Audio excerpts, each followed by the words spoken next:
आप सबने धुरंधर तो देखी ली होगी, तो टेल मी वन स्टोरी जो किसी ने नहीं सुनी। ये इन्वेस्टिगेशन ऐसी है जो पाकिस्तानी नेशनल ने अपने लेकर आई थी।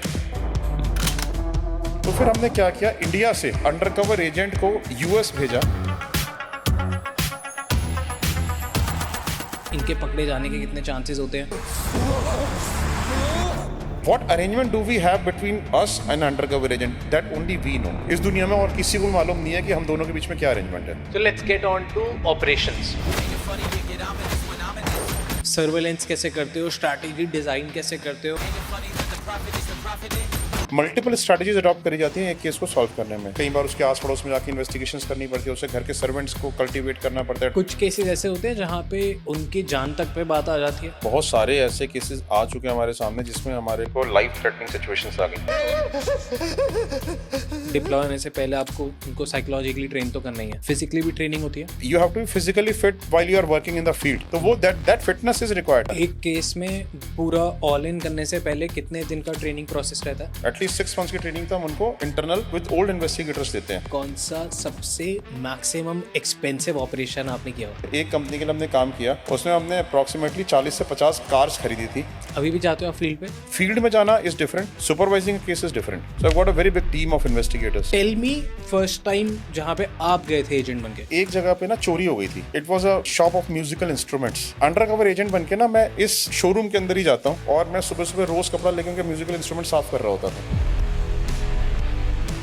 सप्लायर को जब मैंने फॉलो करना शुरू किया तो उसने रिक्शा कर ली, मेरे पास कोई व्हीकल नहीं था, तो मैं रिक्शा को भागते भागते फॉलो करके चावड़ी बाजार से दरियागंज तक आया। तो उस टाइम पे आप खुद बन के जाते थे एजेंट, या कोई भी आदमी काम ग्रो नहीं कर सकता जो उसने खुद ना किया हो फील्ड में जाके। कुछ ऐसा है जो इंडिया में भी एप्स्टीन जैसा कुछ हो रहा होगा? You never no, it might be happening somewhere. Do you feel कि इतना एक्सट्रीम लेवल पे कुछ हो सकता है? हो सकता है। जितनी डार्कर साइड ऑफ मैंने सोसाइटी देखी है ना, घिनौने काम लोग कर सकते हैं।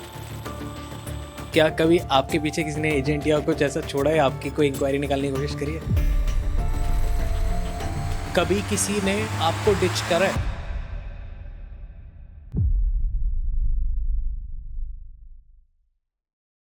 आप सबने धुरंधर तो देखी ली होगी, बट आज हमारे साथ एक ऐसे शख्स हैं जो असली में बहुत सारे हमजा बना के इधर उधर छोड़ के रखे हुए होंगे। अभी भी एट प्रेजेंट भी बहुत सारे हमजा शायद हमारे आसपास ही होंगे।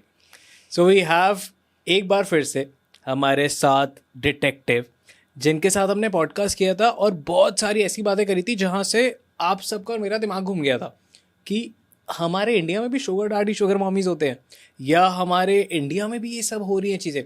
बट उस पॉडकास्ट के बाद आप लोगों का जो रिस्पॉन्स आया, सो हमारे साथ वो फिर से हैं। I'll not say ज़्यादा, बट I'll say कि हमने उस पॉडकास्ट में ना बहुत सारी स्टोरी समझी थी कि कैसे डिटेक्टिव काम करते हैं और कैसे वो कंक्लूजन पे पहुंचते हैं।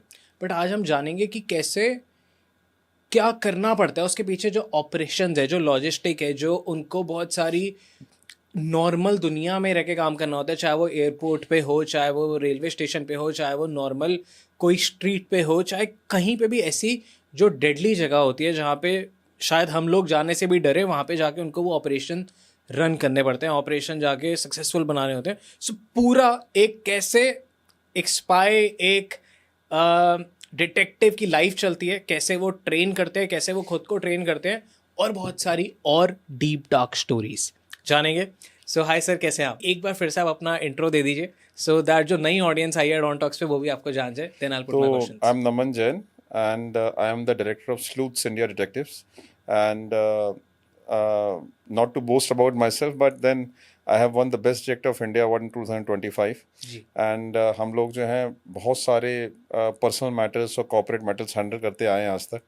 तो और मेरे ख्याल से 10,000 से ऊपर हम केसेस हैंडल कर चुके हैं। तो केस स्टडीज इतनी वाइड हैं, इतनी एलैबोरेट हैं कि कभी कभी बात करते करते ही अपने आप ही पॉपअप होती रहती हैं माइंड में, and then I just keep telling my experiences. Right, और अभी इतनी देर से मेरे को भी बहुत सारे एक्सपीरियंसेस मिल चुके हैं। But sir, I want to know, बहुत सारे पॉडकास्ट मैंने आपके देखे हैं डिफरेंट चैनल्स पे, सारे माइंड ब्लोइंग है, सारे ऐसे हैं कि बस एक बार मैं खोलता हूँ और मैं सुनता ही जाता हूँ, क्योंकि मेरे को ऐसा लगता है मैं बहुत अनरियल वर्ल्ड में घुसता जा रहा हूँ, जो कि आपकी रियलिटी, आपका रियल वर्ल्ड है। एग्जैक्टली। बट उन सारी चीज़ों में ना आपने बहुत सारे केसेस बताए हैं। आई वॉन्ट इस पॉडकास्ट में आज लोग ये भी समझे कि आपको कितनी मेहनत करनी पड़ती है, क्योंकि लोगों ने अभी शायद वो मूवी देखी है जिसके मैं जिक्र कर रहा था, बट वहाँ से ना हमको ये तो पता लगा कि हाँ यार हम कितना सेफ फील करते हैं, हम कितना सेफ रहते हैं, बट जो लोग ये सारी चीज़ों में काम कर रहे हैं वो कितना एक्सट्रीम जाते हैं। तो कैसे कैसे ऑपरेशंस आपको करने पड़ते हैं, कैसे कैसे आपको हायर करना पड़ता है, आपको एजेंट कैसे मिलते हैं, क्योंकि ऐसा तो नहीं है कि एजेंट बस चल रहे हैं और आपने कहा ये एजेंट बन जाएगा या ये अच्छा एजेंट लग रहा है या वरुण तुम ये एजेंट बन जाओ, ऐसा तो नहीं होता। आपको उसके लिए भी एक पूरा हार्डशिप से जाना पड़ता होगा। फिर व्हाट इफ़ क्या आपको एजेंट चीट नहीं कर देते, क्योंकि वहाँ पे अगर हम देखें तो वो सरकार से बाउंडेड है कि अगर चीट करा तो मर गया, क्योंकि वो दूसरे देश में है। यहाँ पे तो लोगों का दिमाग फिर गया कि हाँ मैं चीट कर देता हूँ, तो क्या आपको ही आपके एजेंट चीट कर दे, ऐसा भी पॉसिबिलिटीज़ है। तो आप कैसे ये सब मैनेज करते हो? But I want to start with a story, क्योंकि आपकी स्टोरी सुन के ना ऐसे लोगों को और मेरे को कुछ कुछ दिमाग में जो फटता है ना, I want that. So tell me one story जो किसी ने नहीं सुनी हो, अभी तक आपने किसी को नहीं बताई हो। आई वॉन्ट दैट, एंड उसके बाद आई आस्क ये सारे सवाल। तो basically I tell you one story जो मैंने आज तक कहीं पे बताई नहीं है। This first time I am telling this story. हमारे पास ऑल्दो ना हमारे क्या होता है कि पाकिस्तान वगैरह जैसी कंट्रीज़ हैं, ऑल ओवर वर्ल्ड बड़े सारे फैंस भी हैं जो मेरे को फॉलो भी करते हैं और जो अप्रिशिएट भी करते हैं हमारी स्टोरीज़ को। और पाकिस्तान से स्पेसिफिकली हमारी बड़ी रिक्वायरमेंट आती है। हाँ हाँ। सो अच्छा, पाकिस्तान में हम पाकिस्तानी इसको कैटर इसलिए नहीं कर पाते हैं बिकॉज ऑब्वियसली एनिमी कंट्री है, ठीक है। तो हम उनसे बात करना भी अवॉइड करते हैं। यू नेवर नो कि कब इंटेलिजेंस एजेंसीज की आप नज़रों में आ जाओ unnecessarily. We do not indulge into any kind of disputes, right. So but then you know what happens is कि दूसरी कंट्रीज़ के भी लोग आते हैं, एनआरआईज होते हैं, उनको हम कैटर करते हैं। दूसरी नेशनलिटीज़ होती है उनको भी हम कैटर करते हैं। बट ये एक ऐसा केस है जिसमें हमने एक पाकिस्तानी नेशनल को कैटर किया था फॉर हिज रिक्वायरमेंट, राइट। सो या तो पाकिस्तान के कई बार प्री मैट्रिमोनियल इन्वेस्टिगेशंस वगैरह भी हमारे पास आ जाती हैं पाकिस्तान के अंदर, जहाँ पर लोग इंडियन शादी कर रहे हैं या एनआरआईज जो है पाकिस्तानी गर्ल से शादी कर रहे हैं या पाकिस्तानी बॉय से शादी कर रहे हैं, and they want us to investigate in Pakistan. तो हमें दुबई के रूट से पाकिस्तान में इन्वेस्टिगेशन करनी पड़ती है because we have got certain connects in Dubai, जो वो हमारे लिए पाकिस्तान में इन्वेस्टिगेशन करके हमारे उस लड़की की या लड़के की हमें बता देते हैं, राइट, कि वहाँ पर एग्जैक्टली वो लड़का या लड़की क्या कर रहे हैं। That's fascinating. Yeah. बताइए। So, but then you know ये इन्वेस्टिगेशन ऐसी है जो पाकिस्तानी नेशनल ने अपने लेकर आई थी। This Pakistani national was based abroad in US. अच्छा, ये जो पाकिस्तानी नेशनल था, ह्यूमन स्टोरी है। हम इसको ना अभी दुश्मनी को साइड में रख देते हैं। दुश्मनी हमारी जो कंट्रीज़ की है वो दुश्मनी कंट्रीज़ की है। ह्यूमैनिटी में जो है हम लोग एक दूसरे के प्रॉब्लम्स को समझते हैं। जो लोग वो सफ़र करते हैं उनकी सफरिंग्स भी हमारे सी सफरिंग्स ही हैं, ठीक है। सो इसमें क्या था कि जो स्टोरी है एक पर्सन की है। एक ग्रैंडफादर हमारे पास आए, एक बच्चे के, छोटा बच्चा जो अपने ग्रैंड किड से बड़ा प्यार करते हैं, ठीक है। सो उनका जो बेटा है उन्होंने अपनी सगी भांजी की शादी करी थी, right. So they all are Pakistanis based in US. जो उनका बेटा है उनकी सगी भांजी के साथ उसकी शादी हुई थी। जो भांजी थी घर में शादी करके आ गई और शादी करके उनके एक बच्चा भी हो गया। Everything was going smooth. Now जो इसका जो इनका कज़न है, मतलब जो मामा था, इसका मामा का जो कज़न है वो भी इनके घर में आके रहता था। जो इनकी भांजी थी उनका मामा के कज़न के साथ अफेयर हो गया, ठीक है। अब वो मामा के कज़न के साथ, ठीक है, घर छोड़ के बच्चे को लेके भाग गई, ठीक है। अब वो उनको ट्रेस करने में लग गए। तो उन्होंने जो यूएस की जो पुलिस थी, यूएस की पुलिस के थ्रू उनको ट्रेस भी कर लिया, and they found out where exactly is she living now. और वहाँ पे भी जो लॉज है ना वो इतने स्ट्रिक्ट हैं कि जो बच्चे की कस्टडी है वो मदर के पास ही रहेगी। वो जो कस्टडी है वो इतनी ईजिली फादर को नहीं मिलेगी, right. So even if you know they have found out that she is into a live in relationship with some other person. अब वो जो पर्सन था वो वहाँ पर एक यूएस के अंदर एक छोटे से रेस्टोरेंट में काम करता था, जैसे मैकडोनल्ड्स, बर्गर किंग टाइप जो होते हैं उसमें काम करता था। ये अपनी जो इनका ग्रैंडसन था या ग्रैंड डॉटर थी उसके लिए उसको ना अपनी डॉटर इन लॉ को बहुत पैसा भेजते थे हर महीने, ताकि उसको प्रॉब्लम ना हो, क्योंकि प्यार उससे बड़ा करते थे, ठीक है। सो अब क्या था कि वो किसी भी हालत में ना ग्रैंडसन को वापस चाहते थे। और उनकी डॉटर इन लॉ ने ब्लैकमेलिंग टेक्निक बना ली थी ये कि पैसा भेजोगे तो एक बार मिलाऊंगी, ठीक है, वो भी वीडियो कॉल कराऊंगी, ठीक है, वो मिलाऊंगी भी नहीं। अब वो एक वीडियो कॉल के पीछे कितने कितने डॉलर्स हर महीने उनको सिर्फ ऐसे ही दे देते थे, कि उनका खर्चा चलता रहे। मतलब उनको पता है एक्स्ट्रा मैरिटल अफेयर में है, उनको ये पता है कि मेरे बेटे को छोड़ के चली गई है, दूसरे उसके साथ रह रही है, और फिर भी पैसे इसलिए बटोर रही है क्योंकि सिर्फ मेरे को अपने ग्रैंडसन से प्यार है, तो इससे मेरी वीकनेस का फ़ायदा उठा रही है। राइट। अब उन्होंने कहा कि नमन सर, मैंने आपके बड़े सारे पॉडकास्ट देखे हैं, you please help me out with this, कि आप मेरी इसमें हेल्प करवा दो किस तरीके से। मैंने यूएस की काफ़ी सारी डिटेक्टिव एजेंसी से बात करी है, मैंने आपका ना अंडर कवर एजेंट वाला ऑपरेशन देखा है कि आप अंडर कवर एजेंट ऑपरेशंस करते हो। I want to prove that this boy is not good to her, जिसकी वजह से वो छोड़ के गई है। वो सिर्फ उसको एक्सप्लॉइट कर रहा है क्योंकि आप उसके पास फ्री का पैसा आ रहा है मेरे थ्रू, और वो जो लड़का है वो एक छोटे से रेस्टोरेंट में, एक छोटे से उसमें काम करता है, और ये इसके पैसे को यूटिलाइज कर रहा है अपना अच्छा लाइफस्टाइल लीड करने के लिए। ना तो उसको मेरी डॉटर इन लॉ से कोई प्यार है, ना मेरे ग्रैंडसन से, ग्रैंड डॉटर से उसको कोई प्यार है। ठीक है। सो और कहते हैं कि यूएस बेस्ड एजेंसीज जो है ना, ये काम करती नहीं है। राइट। सो आप ना एक अंडर कवर एजेंट जो है ना, मैं चाहता हूँ डिप्लॉय हो। तो फिर हमने क्या किया, इंडिया से वीज़ा लगवा के एक अपनी female model under cover agent को यूएस भेजा। यूएस में जाके उसने जो है वहाँ पे, क्योंकि जॉब तो अलाउड नहीं होती आपके, because you do not carry that work permit there, but इसलिए वो सेम जगह पे तो जॉब नहीं कर पाई जहाँ पे वो काम करता था। लेकिन she started living at that address where that daughter in law was staying. और धीरे धीरे जब वो जाता था, उसके साथ उसने उसी मेट्रो में ट्रैवल करना शुरू कर दिया, उसी रूट पर ट्रैवल करना शुरू कर दिया, और धीरे धीरे उससे अपनी फ्रेंडशिप डेवलप करी।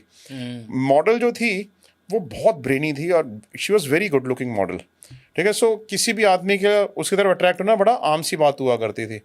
तो he eventually got attracted to her, and eventually after getting attracted to her, right, so उसने रोम अराउंड करना शुरू कर दिया। Then he confess his love towards our undercover agent, और सारी चैट्स करनी शुरू कर दी, जिसके हमने सारे रिकॉर्डिंग्स करनी शुरू कर दी, उसकी ऑडियो की रिकॉर्डिंग करनी शुरू कर दी। When he used to come and meet our undercover agent, we started recording through spy cameras, and then we submitted anonymously those videos to his daughter-in-law without taking his name. और वो Pakistani national थे, India से उनका कोई ताल्लुक ही नहीं था। उनको समझ में नहीं आ रहा था क्या था इंडिया में क्या नहीं है। हमने उनको इंडिया से एनोनिमसली कुरियर कर दी। राइट। सो उससे क्या हुआ, डॉटर इन लॉ का इमीडिएट माइंड टर्न अराउंड हो गया। उसको समझ में आ गया कि जिसकी वजह से वो पूरी जिंदगी अपनी खराब कर रही है, ठीक है, that person is also not along with her. Right. और वो कभी भी उसको छोड़ के जा सकता है। Then eventually she went back to her husband. Okay. But कितना मुश्किल रहा होगा आपके लिए कि लाइक वीज़ा करना है, ये करना है, फिर उस इंसान को बताना है कि आप इंडिया में नहीं हैं, आप बाहर जा रहे हो, तो उसकी सेफ्टी का भी कंसर्न है, उसके भी क्वेश्चन होंगे कि मेरी सेफ्टी क्या, आप मेरे को कैसे काम करना है। और ये लोग आपसे कितना टच में रहते हैं, लाइक पूरा टाइम टच में होते हैं, इनके पकड़े जाने के कितने चांसेस होते हैं, ये सब कैसे ऑपरेट होता है? देखो क्या होता है कि पकड़े जाने के चांसेस ना नेग्लिजिबल होते हैं। वाई? बिकॉज ये लोग फेक आइडेंटिटी में नहीं जाते, ठीक है, अपनी रियल आइडेंटिटी डिस्क्लोज करके जाते हैं, और जिसकी लाइफ में भी जाते हैं उसकी लाइफ में रियल आइडेंटिटी के साथ जाते हैं अपनी। But the only thing difference is कि they are nowhere related to our company और अस। तो नोबडी, अगर कोई उनका बैकग्राउंड चेक भी करेगा तो उनके बैकग्राउंड में उनको हमारी कहीं पे iota of relationship with our company भी नजर नहीं आएगा। राइट। सो उनके एक एस्टेब्लिश प्रोफाइल है।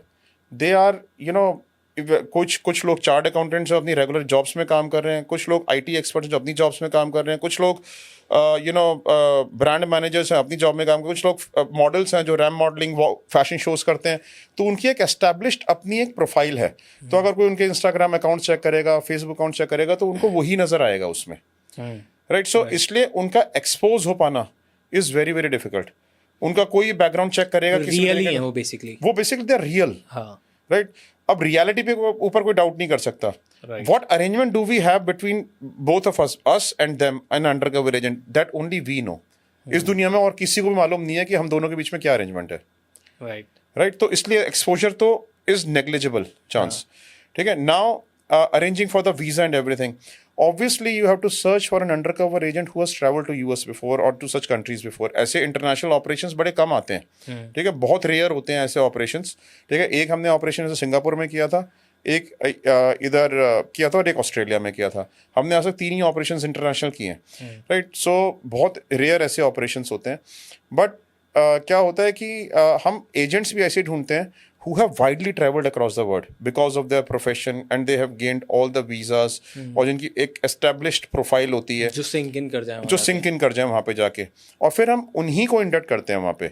Obviously the prices paid are very high, ठीक है. सो क्लाइंट भी इक्वली रिच होते हैं, ठीक है, और प्राइसेस जो होते हैं मॉडल के वो भी बहुत हाई होते हैं.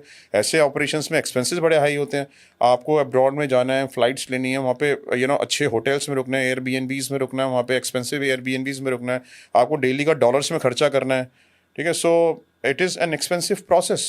राइट. कितना हद तक आ सकता होगा? See I can not say anything about that because क्या होता है कि हर कंट्री का अपना अलग एक्सपेंडिचर होता है, राइट. सो ऑब्वियसली कुछ कंट्रीज चीप होती हैं, कुछ कंट्रीज एक्सपेंसिव होती हैं. Can you give us an idea, like I don't know लोगों ने आपसे पूछा नहीं पूछा, बट कि एक आइडिया कि कौन सा सबसे मैक्सिमम एक्सपेंसिव ऑपरेशन आपने किया हो? हर ऑपरेशन जो है ना एक्सपेंसिव, देखो कॉम्प्लेक्सिटी के हिसाब से केसेस होते हैं. कॉर्पोरेट केसेस ऐसे भी होते हैं जो हमने बहुत हाईली चार्ज्ड होते हैं, और इन द सेंस कि because they are far more complex in nature. हम इसको ना इस तरीके से डिफाइन नहीं कर सकते कि ये केस ज़्यादा एक्सपेंसिव था, ये केस कम एक्सपेंसिव था, क्योंकि कॉस्ट भी उतनी इंकर होती है जितना एक्सपेंसिव वो केस होता है. Right. I remember last time आपने मेरे को बताया था ऑफ कैमरा कि कोई कार डीलर के आपने 40-50 गाड़ियाँ एक साथ खरीदी थी. हाँ, यस. तो अब अगर 40-50 गाड़ियाँ खरीद रहे हो, वो भी सेडान्स और ये सारी, तो एक्सपेंसिव ही है. नहीं, वो तो देखो केस क्या था बेसिकली कि उसमें हमारे कंपनी ने स्पॉन्सर किया था. हाँ. उसमें क्या था कि जैसे एक पर्टिकुलर कंपनी है, बहुत, और ये एक कंपनी की बात नहीं कर रहा, बहुत सारी कंपनीज ऐसी हैं, पॉपुलर कंपनीज, जो ये चेक कराती हैं कि उनके जो डीलर्स हैं, ठीक है, वो डीलर्स उनकी गाड़ियाँ जितना उनको रिक्वायर्ड डिस्काउंट अलाउड है वो उससे भी ज़्यादा डिस्काउंट तो नहीं दे रही हैं कस्टमर्स को. क्योंकि क्या होता है, अपनी सेल बढ़ाने के लिए दूसरे डीलर से ज़्यादा डिस्काउंट देके अपनी सेल बढ़ा देते हैं. राइट. सो लोग उसी की तरफ अट्रैक्ट होना शुरू करते हैं. तो it is prohibited. They can lose their dealership if they sell their cars at a lower price. Right. So companies हमें इसलिए हायर करती हैं ये चेक कराने के लिए कि ये जो लोग हैं, जो प्राइसिंग है वो उस प्राइसिंग से अंडर तो नहीं दे रहे जितनी प्राइसिंग हमने इनको अलाउ करी हुई है. सिर्फ इतना ही डिस्काउंट अलाउड है, इससे ज़्यादा वो डिस्काउंट नहीं दे सकते. राइट. सो हम क्या करते हैं, इनफैक्ट पता है, मुझे अपने लिए भी कार खरीदनी थी ना, उसके लिए भी ट्रैवल हो गया, वो मुझे पहचानते हैं, मुझे देते भी नहीं है डिस्काउंट. तो उसमें क्या हुआ कि हमने कई सारी ऐसे कंपनीज के लिए काम किया, जिसमें एक कंपनी के लिए हमने काम किया, उसमें हमने अप्रॉक्सीमेटली 40 से 50 कार्स खरीदी थी. उन्हीं के शोरूम्स में जाके, कंपनी के शोरूम्स में जाके, we used to give them cheques, we used to purchase cars and we used to see whether they are giving discounts और नॉट. अच्छा, वो डिस्काउंट भी राइटिंग में कोई नहीं देता आपको डिस्काउंट. आपको ना वो पहले तो आपके ऊपर ट्रस्ट डेवलप करते हैं कि भैया इसको डिस्काउंट दे सकते हैं या नहीं दे सकते हैं, ठीक है, ये जेन्युइन है या नहीं है, पर्सन किस कंपनी से आ रहा है. आपके ऑफिस विजिट करेंगे तो आपको ज़्यादा डिस्काउंट दे देंगे, आप उनके शोरूम में जाके डिस्काउंट मांगे तो नहीं देंगे, ठीक है. और अगर कभी देंगे ना तो कैलकुलेटर पे दिखा देंगे डिस्काउंटेड प्राइस की, हम इतना दे देंगे, लिख के कहीं नहीं देंगे, कैलकुलेटर पे दिखा देंगे, ठीक है. सो इस तरीके से वो डिस्काउंट्स आपको ऑफर करते हैं. डिस्काउंट एक्सेसरीज कर देंगे, टाइम जल्दी दे देंगे, डिस्काउंट मांगना वाला आना चाहिए. डिस्काउंटिंग बहुत ज्यादा होती है कार्स में, ठीक है. सो लोगों को पता ही नहीं है कि डिस्काउंटिंग इतनी ज्यादा होती है. राइट. सो हाँ, तो क्या होता है कि कैलकुलेटर में दिखा देते हैं कि हम इतना डिस्काउंट देंगे, और हम क्या होता है कि हम तो स्टिंग ऑपरेशन कैमरास पहन के जाते हैं, तो कैलकुलेटर में कुछ दिखा रहे तो वो भी आ जाता है इसमें क्या दिखा रहे हैं प्राइस, ठीक है. So it becomes an evidence. वो हमसे जो बातें कर रहे हैं वो भी स्टिंग ऑपरेशन कैमरास में आ जाती हैं. तो इस तरीके से एविडेंसेस इकट्ठे हो जाते हैं. तो ऐसे कई सारी जो उनकी डीलरशिप्स थी, कई सारे जो उनके शोरूम्स थे, उसमें जाके हमें कार्स खरीदनी पड़ती थी. हर एक कार हर शोरूम से, हर डीलरशिप से जाके खरीदनी पड़ती थी. तो 40-50 कार एक कंपनी की उस टाइम पे हमें खरीदनी पड़ गई. क्रेजी लाइफ जी रहे हो आप. आई वांट टू नो कि जैसे आज आप एजेंट्स को बेचते हो, जब आपने ये करियर स्टार्ट किया था आज से आई गेस 25 साल पहले, तो जब 28 साल पहले, तो उस टाइम पे आप खुद ही बन के जाते थे लाइक एजेंट, या खुद ही करना पड़ता था सारा ऑपरेशन? हाँ, उस टाइम पे ऑब्वियसली, मतलब आपको खुद काम करके ही आप ग्रो कर पाते हो ना. राइट. वो कोई भी आदमी काम ग्रो नहीं कर सकता जो उसने खुद ना किया हो फील्ड में जाके. Right. So I used to surveillance myself on my motorbike, ठीक है. मैं लोगों के बारे में खुद जाके इंक्वायरीज करता था, खुद मैं अंडर कवर एजेंट भी बन के गया हुआ. तो मैंने हर तरीके के काम जो है किए हुए, तभी मैं अपनी लाइफ में इस प्रोफेशन के अंदर राइज कर पाया, और तभी मैं अंडरस्टैंड भी कर पाता हूँ अपने स्टाफ को कि वो क्या क्या हिकअप्स या क्या क्या बॉटलनेक्स फेस कर रहे हैं, क्या वो एक्चुअली में एक पर्टिकुलर प्रॉब्लम को कैसे सॉल्व किया जा सकता है when they are facing certain problems in the field. क्योंकि I have worked there myself personally. अभी भी जाते हो आप फील्ड पे? अभी जाता हूँ, लेकिन अब मैं रेयर जाता हूँ। Rare हो रेयर इन द सेंस कि मैं उन केसेस में जाता हूँ जो कॉम्प्लेक्स थे, जैसे कहीं पे रेड करानी है। हाँ अब जैसे हमें कल एक रेड करानी है, ब्लैकमेलिंग का केस है एक, उस ब्लैकमेलिंग के केस में हमें कल रेड करानी है, तो हम कल ब्लैकमेलर को पकड़ के लाएंगे। हाँ ठीक है, उसने एक लड़की को बड़ा परेशान किया, उससे कई लाख रुपए भी ले लिए। ठीक है, उसको सेक्सुअली अब्यूज भी किया, और उससे जो है अभी और पैसे ही मांग रहा है। Right, so we are going to handle this case tomorrow. Right, so जब हम उसको लाएंगे उस टाइम पे मैं पर्सनली पुलिस में, क्योंकि बहुत सारी लाइजनिंग इन्वॉल्व होती है, बहुत सारी चीज़ें इन्वॉल्व होती हैं, तो मेरी टीम भी रहती है और मैं पर्सनली भी रहता हूँ ऐसे केसेस में। तो जो सेंसिटिव केसेस होते हैं, और सुपरवाइज तो मैं हर केस को करता हूँ। इट्स नॉट दैट कि फील्ड में जाना is different, supervising case is different. So I got a very big team of investigators. ऐसे समझ ले जैसे हम वो इमेजिन करते हैं, जब हम सीआईडी देखते थे तो एसीपी प्रद्युमन वहीं से बताते हैं अभिजीत यहाँ जाओ, दया यहाँ जाओ। एग्जैक्टली, ऐसा कुछ हो रहा होता है। ऐसा ही हो रहा होता है। That's very fascinating. Okay, so tell me, आपने कौन सा फर्स्ट टाइम जहाँ पे आप गए थे एजेंट बन के, आपको याद है वो केस? एजेंट बन के तो मैं बहुत सारी जगह गया था, लेकिन जो पहला केस था मेरा, हाँ वो इतना बड़ा केस नहीं था। ओके ठीक है, सो वो छोटा केस था। उसमें क्या था कि एक जगह पे ना चोरी हो गई थी। Right, so it was a shop of musical instruments. ठीक है, हाँ, काफ़ी फेमस शॉप थी, शोरूम्स थे उनके काफ़ी सारे। ठीक है। तो रात में ना बहुत ज़बरदस्त चोरी हुई थी। अच्छा, उन्होंने एक मैनेजर को रखा हुआ था वहाँ पे, एक मैनेजर, फीमेल मैनेजर थी। राइट, सो वो फीमेल मैनेजर पूरे शोरूम को मैनेज करती थी। She was quite rogue. Right, so उन्होंने क्या किया था कि उनको उस फीमेल मैनेजर के ऊपर शक था, बट क्योंकि वो उनके इंटरनल सारी चीज़ें जानती भी थी, कितना वो कैश में डीलिंग करते हैं, कैसे करते हैं। ठीक है, उनको लग रहा था कि कहीं हमारे बारे में कुछ उल्टा सीधा रिपोर्ट ना कर दें, और डायरेक्टली उसको एलिगेशन भी नहीं लगा सकते थे, because they were not certain also. ठीक है, कि उनको डाउट तो था, लेकिन 70-80% डाउट था। और ये मैं आप बताऊँ, 28 साल पहले की, अभी की बात नहीं बता रहा, 28 ईयर्स बैक, ये मेरा फर्स्ट अंडरकवर ऑपरेशन था। राइट, सो उस शॉप में मैं अंडरकवर एजेंट बन के गया। हाँ पहले हमने इस लेडी के ऊपर इन्वेस्टिगेशन करी, तो हमारे कुछ नज़र नहीं आ रहा था। बाहर हमने इन्वेस्टिगेशन, एक्सटर्नल इन्वेस्टिगेशन हम कर चुके थे, तो हमें ये नहीं नज़र आ रहा था कि इसने चोरी करी है तो माल कहाँ पे रखा है, कोई माल बेचा है नहीं बेचा है, या फिर घर में कहीं से पैसा आया हो नया, ऐसा भी हमें कुछ नहीं मिला। तो हमने सोचा कि अंडर कवर एजेंट बन के ना मैं इस शोरूम के अंदर ही जाता हूँ। ठीक है, और वहाँ पे मिलके काम करता हूँ। बल्कि पता है, अब आप सोचो कि मेरी प्रोफाइल का पर्सन था, और मैं सुबह सुबह रोज़ कपड़ा लेके उनके म्यूजिकल इंस्ट्रूमेंट साफ कर रहा होता था। ठीक है, और मतलब मैंने ऐसा भी काम किया हुआ है। और वो जो टेबल कहते टेबल साफ करो, मैनेजर कहती टेबल साफ करो, वो that was a wrong recruit also. I was not fitting into the position, but there was no other position also to me to fit in. Right, so उस time पे मुझे table साफ करनी पड़ती थी, म्यूजिकल इंस्ट्रूमेंट साफ करने पड़ते थे। वहाँ पे कोई इंग्लिश नहीं बोलता था, मैं इंग्लिश अच्छी बोलता था, तो उसने ये इस पोजीशन पे आया कि वो इंग्लिश भी अच्छी बोलता है। ठीक है, सो लेकिन धीरे धीरे क्या हुआ कि जो मैनेजर थी ना, वो मेरे से काफ़ी फ्रेंडली हो गई। फ्रेंडली होने के बाद मैं जो उसके पास ही बैठ रहा था, अच्छा, वो क्या करती थी, वो ना बड़ी चालाक सी थी। वो क्या करती थी कि वो उस टाइम लैंडलाइन फोन से थे, मोबाइल फोन तो होते ही नहीं थे। मोबाइल फोन तो किसी किसी लोगों के पास होते थे। ठीक है, बड़े कम लोग थे जिनके पास मोबाइल फोन थे। पेजर होना भी बड़ी बात होती थी। मेरे पास पेजर है मेरे पास, तो बहुत बड़ी बात होती थी। तो एक बार जो है ना उसने क्योंकि मैं अंदर ऑब्जर्व करता रहता था उसको, तो मैंने देखा कि वो ना एक नंबर पे फ़ोन डायल करती थी। कोई बटन दबा के फ़ोन मिलते थे ना उस टाइम पे, तो एक नंबर पे डायल करती थी, उठाती थी, उधर की आवाज़ें सुनती थी और रख देती थी, मतलब बात नहीं करती थी कुछ। मैंने उसको ये वियर्ड बिहेवियर देखा कई बार। ठीक है, सो मैंने जब वो नंबर ना मैंने ऑब्जर्व किया कि ये नंबर है किसका, तो अच्छा वो नंबर मैंने अपने क्लाइंट को दिया कि ये आप नंबर बताओ ये किसका नंबर है। कहते हैं मेरे ही घर का नंबर है। ठीक है, तो कहते हैं कि मैंने कहा आप ही घर में क्यों कॉल करती है, और कहते हैं कि मेरे घर में बड़ी सारी मिस्ड कॉल्स आती हैं, मैं उठाता हूँ फ़ोन, मेरी आवाज़ सुन के काट देते हैं। तो मैंने कहा वो यही करती है, क्योंकि उसमें नंबर डिस्प्ले नहीं आता था उस टाइम पे। लैंडलाइन फ़ोन होते हैं, नंबर डिस्प्ले नहीं आता था। तो वो ये चेक करती थी कि वो घर पे है या नहीं है, ऑफिस तो नहीं आ रहे कहीं। ठीक है, हाँ। अच्छा, फिर एक दिन क्या हुआ, इसका जो ना मैंने इसको फ़ोन पे बात करते हुए सुना किसी से। ये किसी से बात कर रही थी कि आज मैं दिन में जल्दी निकल जाऊंगी ऑफिस से, ठीक है, और आज मिलती हूँ। ठीक है, सो उस टाइम पे जो ना मैंने अपनी बाहर टीम को इन्फॉर्म कर दिया कि आज ही निकलने वाली है। ठीक है, अब इन्फॉर्म करने में बड़ी दिक्कत थी, क्योंकि मेरे पास फ़ोन नहीं था, मोबाइल फोन होते ही नहीं थे, तो कहाँ से फ़ोन करता। फिर मैं किसी बहाने से गया, एक SAD PCO बूथ पे गया, वहाँ पे जाकर अपनी टीम को इन्फॉर्म किया। टीम आके बाहर बैठ गई, वेट करती रही इसका। ये निकली उस टाइम पे 2:30 बजे निकल के, ये सीधा, ये मैरिड लेडी थी, अपने हस्बैंड से जाके मिली। तो एक बैंक में गए, एक बैग में कैश लेके डिपॉजिट करने के लिए। ठीक है, तो हमें वहीं से पता चल गया कि इस बैंक में गए हैं, इतना कैश डिपॉजिट लेके, मतलब ये बैग कैश का लेके गए हैं। हमारे एक आदमी बराबर में जाके खड़ा हो गया, तो उनको पता चल गया जी इसने 4.5 लाख रुपए बैंक में डिपॉजिट कराया। उसकी सैलरी होगी कितनी उस मैनेजर की? 30-40 हज़ार रुपये होगी, 25-30 हज़ार रुपये कम होगी। होगी उस टाइम के हाँ हिसाब हाँ, से। ठीक है, और वो एकदम से इतना पैसा डिपॉजिट कर रहे हैं, तो बस वहीं से हमें क्लू मिल गया। अब जब हमें वहाँ से क्लू मिला तो हमने क्लाइंट को इन्फॉर्म किया। अब क्लाइंट को ने जो है पुलिस में कंप्लेंट कर दी। फिर पुलिस ने इसको इंटरोगेट किया कि ये पैसा कैसे जमा कराया, कहाँ से आया। उसका उनके पास आंसर नहीं था, क्योंकि पैसा शो ही नहीं कर पाए कि उस पैसे का रूट क्या है।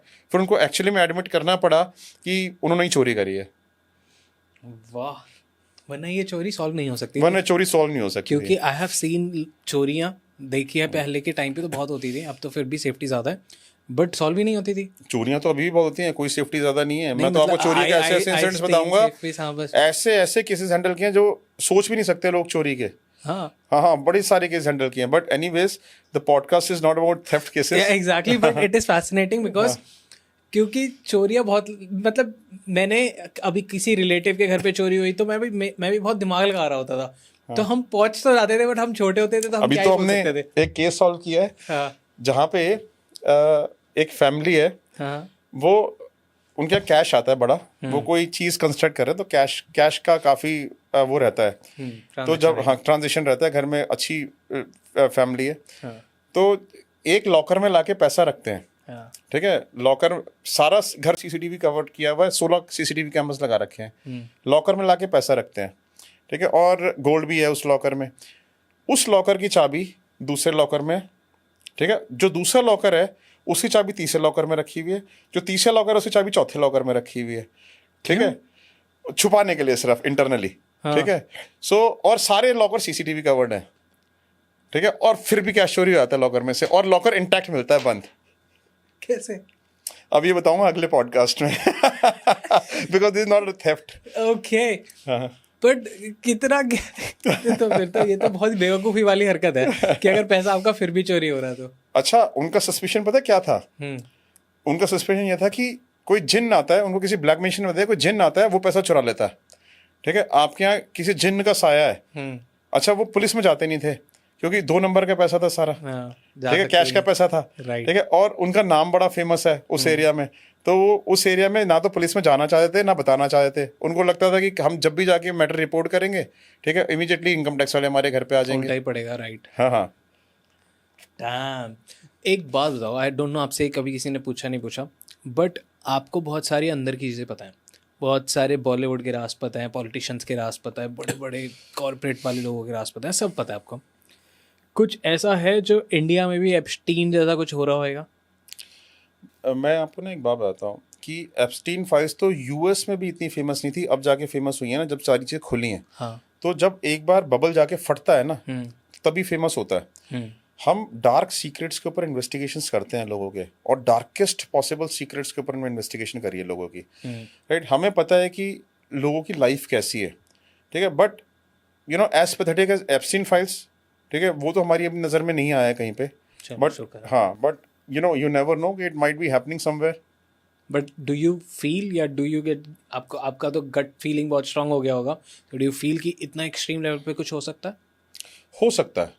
आई can not, you know, because जितनी डार्कर साइड ऑफ मैंने सोसाइटी देखी है ना, मैं इसको डिस्कार्ड नहीं कर सकता कि इतना भी यू नो घिनौने काम लोग कर सकते हैं। So let's get on to operations, कि सर्वेलेंस कैसे करते हो, स्ट्रैटेजी डिज़ाइन कैसे करते हो, टीम को कैसे फिगर आउट करते हो कि इस केस में, क्योंकि आई फील आपके पास एक टीम होगी अच्छी खासी बड़ी। अब what I can imagine is वो सीआईडी वाला office, but I also feel कि एक टाइम पे आपके पास बहुत सारे और केसेस भी होंगे। तो वो ब्रेन मैनेजिंग कैसे हो रही है, वो ब्रेन स्टॉर्मिंग कैसे हो रही है, फिर उसके बाद उसके डिज़ाइनिंग कैसे हो रही है, कैसे आप डाइल्यूट कर रहे हो, ये सारी चीज़ें बताओ, लाइक पूरा कंप्लीट प्रोसेस बताओ। जैसे हम क्या करते हैं कि हम लोग ना जब इन्वेस्टिगेशंस करते हैं, तो सबसे पहले जब क्लाइंट हमारे पास आता है, वो हमें अपनी रिक्वायरमेंट बताता है। Right. जो उसका ऑब्जेक्टिव है सॉल्व करना, हम उसी ऑब्जेक्टिव के ऊपर काम करते हैं। Right, so once we have that objective in mind, तो हम अपने अंदर ब्रेनस्टॉर्मिंग करते हैं अपनी टीम के अंदर कि हम इसके ऊपर किस तरीके से इसके ऊपर रिजल्ट ला सकते हैं। मल्टीपल स्ट्रैटेजीज अडॉप्ट करी जाती हैं एक केस को सॉल्व करने में।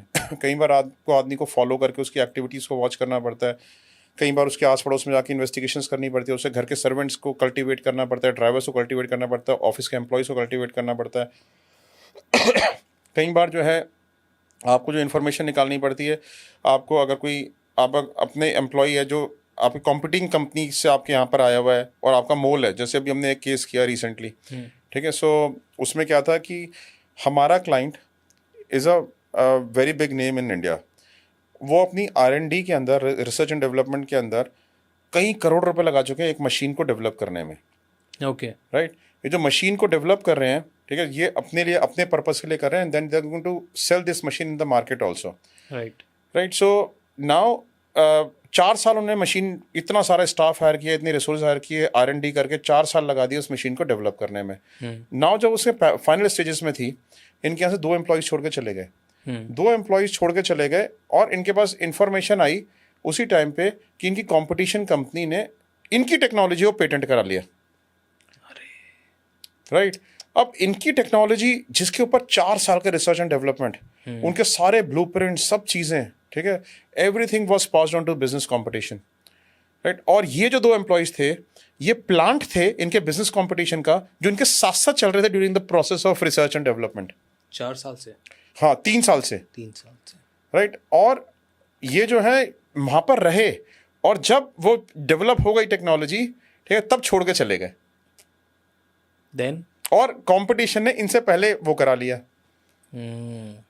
तो इन्वेस्टिगेशंस को करने के लिए अलग अलग तरह की टीम्स लगाई जाती हैं। सर्वेलेंस की टीम अलग हो गई, बैकग्राउंड रिसर्चेस की टीम अलग हो गई, आपके अंडर कवर एजेंट्स अलग हो गए, जहाँ पे अंडर कवर एजेंट्स यूज़ होते हैं, जहाँ पे आपकी टेक्निकल सर्वेलेंस होती है, टेक्निकल सर्वेलेंस की अलग टीम हो गई, बैकग्राउंड रिसर्चेस जो करते हैं ऑफिस में बैठ के, मतलब जो डार्क वेब रिसर्चेस करते हैं या जो ओपन सोर्स इंटेलिजेंस के थ्रू जो रिसर्चेस करते हैं, वो टीम अलग हो गई। तो multiple teams work on a single case, but ये डिपेंडेंट है कि आपको किस केस पे काम करना है। जैसे मैं आपको बताता हूँ, एक वाइफ आई, अब वो कहती है मेरे हस्बैंड गोवा जा रहा है। ओके, ठीक है, मुझे जो है गोवा में चेक करना है कि वो वहाँ पे जाके क्या कर रहा है। हाँ। इसमें आपको किसी चीज़ की ज़रूरत नहीं है, आपको सिंपली उसको फॉलो करके उसकी एक्टिविटीज़ को वॉच करना है गोवा के अंदर, वो चाहती ही वो है। तो हमारा ऑब्जेक्टिव क्या है? सिर्फ सर्वेलेंस करना उस केस में। हम सिर्फ ये देखेंगे कि वो गोवा में जाके उसका हस्बैंड क्या कर रहा है। राइट, जैसे मैं आपको एक एग्जाम्पल भी देता हूँ, ठीक है। अच्छा, it is not so easy also, ठीक है। लोगों को लगता है गोवा जाके फॉलो ही तो करना है। अब हस्बैंड अपनी वाइफ को ये नहीं बता के जा रहा कि इस होटल में मैं रुकूंगा, ठीक है। उसको ये तो पता है गोवा में जा रहा है, और उसको यही पता है कि इस फ्लाइट से जाएगा, लेकिन ये नहीं बता रहा मैं किस होटल में रुकूंगा। ये भी हो सकता है फेक इन्फॉर्मेशन देता है कि मैं इस होटल में रुकूंगा और उस होटल में रुके ही ना। जब उसका, और ऐसे बहुत सारे लोग करते हैं जब उनका एक्स्ट्रा मैरिटल अफेयर होता है, ठीक है, बताते कुछ हमारे और रुकते कहीं और हैं। हाँ। तो फिर हमें क्या करना पड़ता है? हमें एक आदमी को उनके पीछे फ्लाइट में भेजना पड़ता है। जो सपोज वो दिल्ली से गोवा फ्लाई कर रहा है, तो हम दिल्ली से हमारे एक आदमी फ्लाइट में चढ़ेगा, और एक टीम गोवा की एयरपोर्ट पे ऑलरेडी उसका वेट कर रही होगी कि जब ये आदमी जाएगा, ठीक है, तो उसका फॉलो करते हुए, क्योंकि क्या होता है जब टीम आपकी एयरपोर्ट पर होती है ना, एक साथ बहुत सारा क्राउड बाहर आता है और आता ही रहता है। राइट। तो और जब आप खड़े होते हो ना, आपने सिर्फ उस आदमी की फोटोग्राफ देखी हुई है, उस फोटोग्राफ के बेस पे आपको सामने वाले आदमी को जो बाहर निकल रहा है उसको आइडेंटिफाई करना है। राइट, कई सारे लोग ऐसे मिल जाते हैं जो सिमिलर फेसेस के होते हैं, तो आपको लगता है ये भी हो सकता है, ये भी हो सकता है, ये भी हो सकता है, किस किस के पीछे जाओगे आप? पॉसिबिलिटी कम हो जाती है, तो और मिस कर नहीं सकते। मिस कर तो पूरा ऑपरेशन ही खराब हो गया आपका। राइट। तो you have to be 100% accurate, ठीक है। सो इसलिए हम उस आदमी के पीछे ही फ्लाइट में अपने यहाँ से एक आदमी को भेज देते हैं जो कि वहां पे जाके उसको बताया जाता है। ऑल्दो हम क्या करते हैं कि उसकी फोटोग्राफ्स भी लेते हैं, जो कपड़े पहन के निकलने वाला होता है, उसकी वाइफ हमारे को पहले उसे कपड़े भेजती है, फोटो खींच के कि ये कपड़े पहन के निकल रहा है, ठीक है, ये लगेज के साथ निकल रहा है, वो सारी जगह भेज देती हैं। कई बार एयरपोर्ट पे लेकिन लोग कपड़े भी चेंज कर लेते हैं अपने, गोवा जाके तो स्पेशली। हाँ, ठीक है। सो ऐसे केसेस में बड़ी डिफिकल्टी हो जाती है आपको ट्रेस बैक करने में। तो आपको यहाँ से फ्लाइट में भेजनी पड़ते हैं लोगों को, and then they have to organise everything there, right. So it's a tedious job, it's not so easy. अब एक बार क्या हुआ, ठीक है, गिव एन एग्जांपल, कॉम्प्लेक्सिटीज कैसे आ जाती है जी। ऐसे ही एक वाइफ ने बोला उसका जो हस्बैंड है वो बॉम्बे जा रहा था, ठीक है, कहते हैं जी बॉम्बे में मुझे चेक कराना है, कहाँ पे जाता है? बॉम्बे एयरपोर्ट पे आपको तो मल्टीपल एग्जिट्स हैं, ठीक है, आपने मल्टीपल एग्जिट्स पे टीम्स भी खड़ी कर दी, फिर भी वो प्रॉब्लम तो आती है, आपको एक आदमी को यहाँ से पीछे भेजना पड़ता है फ्लाइट के अंदर, ठीक है। तो हमने फ्लाइट के अंदर एक आदमी को भेज दिया, मतलब उसके साथ साथ गया, उसी फ्लाइट में उसने अपना बोर्डिंग पास वगैरह निकलवा लिया और अंदर चला गया अपना आईडेंटिटी प्रूफ वगैरह दिखा के। जब वो गेट पे पहुंचा तो देखा कि आदमी बॉम्बे की फ्लाइट में तो जा ही नहीं रहा, आदमी तो गोवा की फ्लाइट के गेट पे जाके खड़ा हो गया। टाइमिंग सेम है दोनों के, ठीक है, लेकिन गोवा के गेट पे आके खड़ा हो गया। अब वो सोच रहा है कि ये क्या चक्कर हो गया, ये तो बॉम्बे जा रहा था, ठीक है। अब अंदर जाके ही गॉट स्टक, इसके तो बॉम्बे का बोर्डिंग पास कटा हुआ है, हाँ, ठीक है। और उसने उस आदमी ने भी 2 टिकट कटवा रखी थी, एक बॉम्बे की कटवा रखी थी और एक टिकट गोवा की कटवा रखी थी, राइट। सो वाइफ को बता के जाते हैं बॉम्बे जा रहा हूँ और जा एक्चुअली में गोवा रहा था, हाँ। ठीक है। अब अंदर जाके हमारे लिए हो गई डिफिकल्टी। अब गोवा वाली फ्लाइट में जो जा रहा था उसमें उसकी गर्लफ्रेंड भी साथ जा रही थी, राइट। सो वो पहले से चेक इन हो रखी थी गोवा के उसमें, हाँ, ठीक है। सो हमने उनके एयरपोर्ट पे तो बैठे हुए वीडियो सारे बना लिए, हाँ। ठीक है। हमने उसकी वाइफ को इन्फॉर्म भी कर दिया। वो कहते हैं जी आप किसी भी तरीके से इस फ्लाइट में जाना है, ये करना है, वो करना है। हमने कही हम कैसे जा सकते हैं किसी और फ्लाइट में, बोर्डिंग पास नहीं हाँ। हमारे जो है इन्वेस्टिगेटर था, हमने वो बड़ा तेज था, ठीक है। और हमने ना उसको, हालांकि हमने उसको बोला था वापस आ जाओ आप, कोई फायदा नहीं है, बॉम्बे भी जाने का फायदा नहीं है, अपना लगेज वगैज कलेक्ट करो वापस आ जाओ, है। ठीक है। तो हमने उसको बता दिया भाई क्लाइंट ऐसे ऐसे करिए, उसमें जाओ, उसमें जाना तो पॉसिबल ही नहीं है, यू कम बैक। वो अपने आप से ही, ठीक है, एंथुसियास्टिक थोड़ा ज़्यादा। उसने वो क्या किया, वहाँ पे कोई लेबर टाइप आदमी बैठा हुआ था, हाँ। ठीक है, जो उसी फ्लाइट में, गोवा की फ्लाइट में ट्रैवल कर रहा था, ठीक है। उसने उससे जाके बात करी, थोड़ी फ्रेंडशिप डेवलप कर ली, हाथ पैर जोड़े उसकी, मेरी मदर बड़ी खराब इल है वहाँ पे, मेरी मदर का ऑपरेशन है और मेरी जो फ्लाइट है वो गलती से बॉम्बे की बुक हो गई है और ये गोवा की फ्लाइट में तुम जा रहे हो, भाई अपना बोर्डिंग पास मुझे दे दो, ठीक है, मैं तुम्हें कितने पैसे देता हूँ। उसको 1 लाख रुपये अपने पास से दे के, कि ऑपरेशन ख़राब ना हो, 1 लाख रुपये दे दिए, उससे उसका बोर्डिंग पास खरीद लिया और अपना बोर्डिंग पास उसको दे दिया। कहता है जो लगेज आएगा ना वहाँ पे बेल्ट पे, ठीक है, वो तुम मेरा लगेज मुझे कोरियर कर देना वहाँ पहुँच के, और ये अपनी फ्लाइट करके वापस गोवा आ जाना बॉम्बे से, ठीक है। सो और वो आदमी जो है उससे पट भी गया, पता नहीं कैसे उसने पटाया, वो पट भी गया। वो गोवा की फ्लाइट में उतर के वहाँ पे जिस टैक्सी में गए, उस टैक्सी में दूसरी टैक्सी करके उसको फॉलो करके किया, टैक्सी वालों को सेट किया, फिर उसका होटल पता किया, फिर हमने अलग से टीम भेजी वहाँ पे उस होटल में उसको फॉलो करने के लिए। हालांकि हमने उस इन्वेस्टिगेटर को इसके ऊपर डाटा भी बहुत, ठीक है, because it was all illegal, it happened many years back, 10 साल पुरानी बात है। तो इट वॉज अच्छा। बोर्डिंग पास आपका ना आइडेंटिटी प्रूफ जब चेक होता है तो गेट पे ही चेक होता है। जब आप एरोड्रम के गेट पे पहुंच जाते हो तो वहां पे चेक नहीं होता, वहां पे तो आपका बोर्डिंग पास देखते और अंदर अलाउ कर देते हैं, सिक्योरिटी के बाद फिर कुछ भी, फिर हाँ, फिर boarding कुछ pass भी नहीं होता है, राइट। ठीक है। तो वहां पे जाके एक्सचेंज कर लिया उसने, राइट। सो कई बार ना जो इन्वेस्टिगेटर्स Presence फील्ड में of होते हैं, mind हाँ, चाहिए। प्रेजेंस ऑफ माइंड दूसरे कर लेते हैं, but although we do not recommend it at all as a company, ठीक है। We do not want any investigator to deploy any illegal method to do it, ठीक है। वो एक यूनिक इवेंट था जो मैंने बता दिया because it happened one time, ठीक है। So but then I would not recommend it to anyone at all.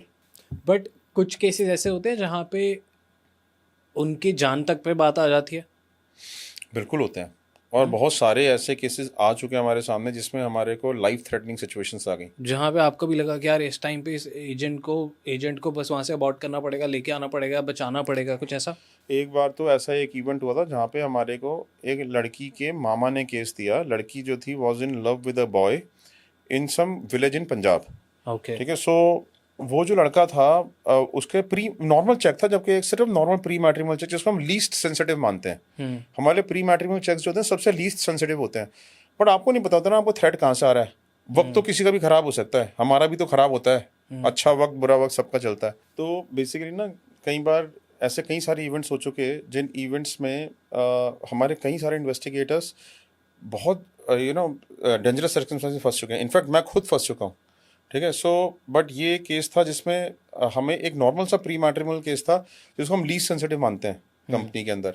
इसमें हमारा एक एजेंट था जो अच्छा, उसमें क्या हुआ कि उसने लड़की के मामा ने हमें केस दिया था इन्वेस्टिगेशन करने के लिए उस लड़के के ऊपर जिसका लड़की का लव अफेयर था, ओके। ठीक है। सो उसके मामा के कहने पे हमने अपनी टीम को वहाँ पे भेज दिया।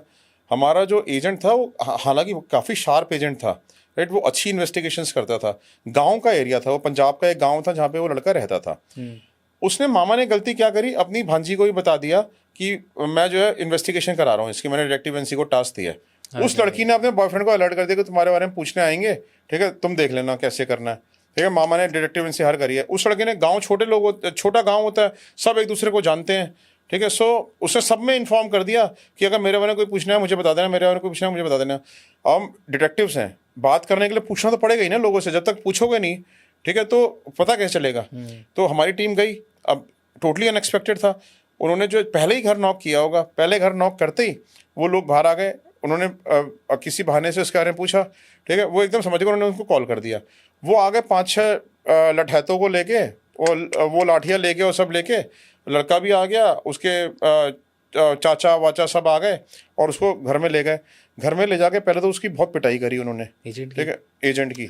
ठीक है, उसको बताया बेल्टों से मारा उसको, ठीक है, उसको जो है लाठी से पिटाई करी, उसका मोबाइल फ़ोन छीन के रख लिया अपने पास, ठीक है, फिर उसको कमरे में बंद कर दिया। जब उसने बताया कि मैं डिटेक्टिव एजेंसी से आया हूँ, ठीक है, और मैं तो प्री मैट्रिमोनियल चेक करने आया था, ठीक है, जब उसने बताया उनको, ठीक है, तो उन्होंने जो है ये देखा, अब उनको लगा कि हमने इसकी पिटाई तो कर दी, लेकिन ये जो पिटाई हमने करी है ये इंप्रेशन क्या डालेगी उस लड़की वालों के घर के ऊपर, ठीक है, ये तो हमारा और इंप्रेशन खराब हो जाएगा। लेकिन उन्हें उसके मोबाइल तो छीन लिया, उसको कमरे में बंद कर दिया।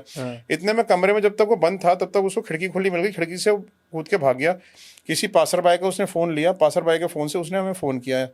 हमने यहाँ से इमीडिएटली जो है वहाँ पे हेल्प भेजी, उसको रेस्क्यू टीम भेजी, और रेस्क्यू टीम भेजने का हमने वहाँ की पुलिस को इन्फॉर्म किया, पुलिस का इन्वॉल्वमेंट हो गया, वहाँ पे पुलिस आ गई वहाँ पे, ठीक है। अब वो उसके बाद पहले तो मार दिया उसको, फिर हाथ पैर जोड़ना शुरू हो गए, ठीक है जी, पुलिस केस मत बनाओ, ये मत करो, वो मत करो, हमसे गलती हो गई।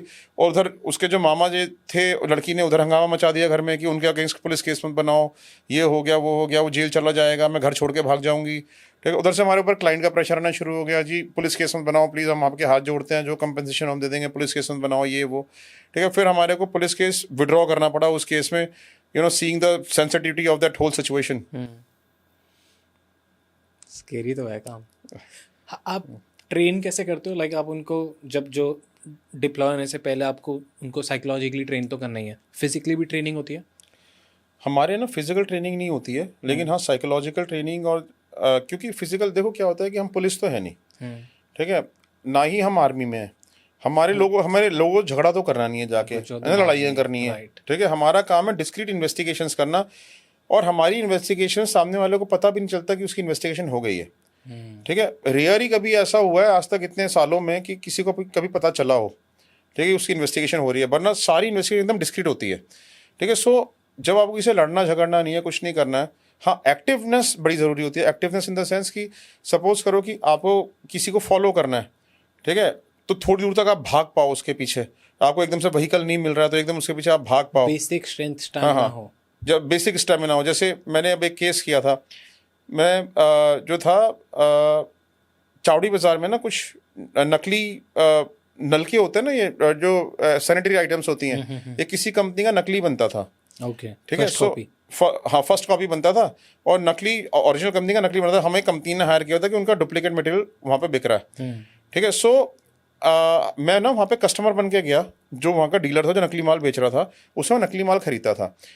तो जो उसको नकली माल सप्लाई करने आता था, मैंने 2-3 बार उससे खरीदा, हाँ कंफर्म हो गया कि नकली माल है, ठीक है। तो अब हमें पता था करना था कि वो आता कहाँ से है। तो एक बार क्या हो, सप्लायर मेरे सामने आया, ये भी मैं बहुत साल पहले का बता रहा हूँ, 28 साल पहले की बात है अभी, ठीक है। तो सप्लायर मेरे सामने आया, तो मैंने देख लिया कि ये इसको सप्लाई देने आया और ये मटेरियल मुझे दे रहा है। मैंने देख लिया कि ये है कौन। अब उसको जो है ना मैंने कहा कि यही एक मौका है जानने का कि आता कहाँ से है माल यहाँ पे। तो मैंने उसको सप्लायर को वहाँ से फॉलो करना शुरू कर दिया। सप्लायर को जब मैंने फॉलो करना शुरू किया तो उसने रिक्शा कर ली, मेरे पास कोई व्हीकल नहीं था, ठीक है।